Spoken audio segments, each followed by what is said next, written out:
बुंदेलखंड की अयोध्या कहीं जाने वाली ओरछा नगरी को लेकर मान्यता है कि भगवान श्री राम दिन में यहीं रुकते हैं और रात में अयोध्या जाते हैं। राजा के रूप में भगवान को यहाँ पूजा जाता है। ओरछा नगरी में लोगों ने कई चमत्कार होते हुए देखे हैं। ऐसे ही कुछ रहस्यमय और चमत्कारिक घटनाएं न्यायाधीश अरुण कुमार सिंह साहब के साथ भी हुई और वह भगवान के ऐसे भक्त हुए कि कोर्ट में सजा सुनाने के साथ ही लोगों को अच्छे मार्ग पर लाने का भी रास्ता बताने लगे।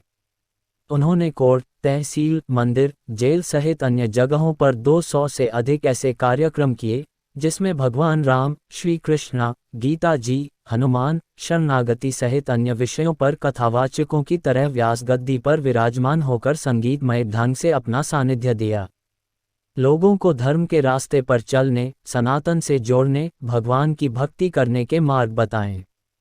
उन्होंने बताया कि छतरपुर के बाद जब उनकी टीकमगढ़ में पद स्थापना की गई, इस दौरान मंदिर की रिनोवेट से लेकर अन्य काम किए गए। इसी दौरान अलग अलग तरह की चमत्कारिक घटनाएं देखने को मिली।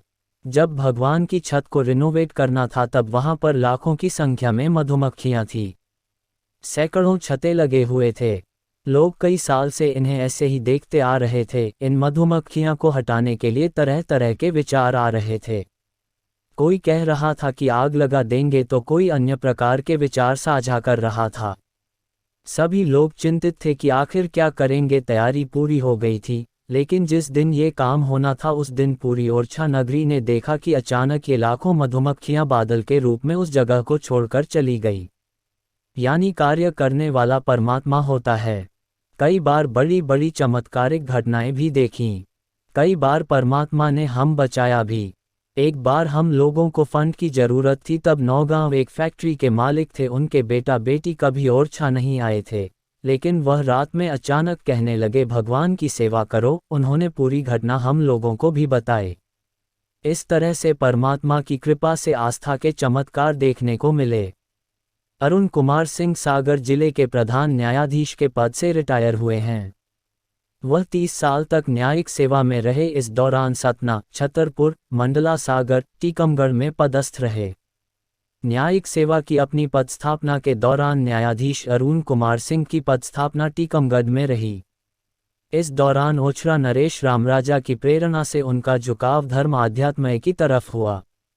धीरे धीरे धर्मग्रंथों के अध्ययन और चिंतन मनन के चलते उनका लगाव धार्मिक ग्रंथों की व्याख्या और भजन की तरफ हुआ।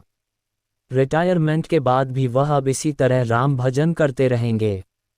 अरुण कुमार सिंह साहब का पैतृक निवास यूपी के वाराणसी के ग्राम सुगोई में है, लेकिन वर्तमान में रीवा में निवास करते हैं। उनकी पत्नी का नाम नीलम सिंह और बड़े बेटे राघव सिंह बैंक मैनेजर हैं और छोटे बेटे माधव सिंह एक आर्किटेक्ट हैं, जिन्होंने IIT रुड़की से डिग्री हासिल की है।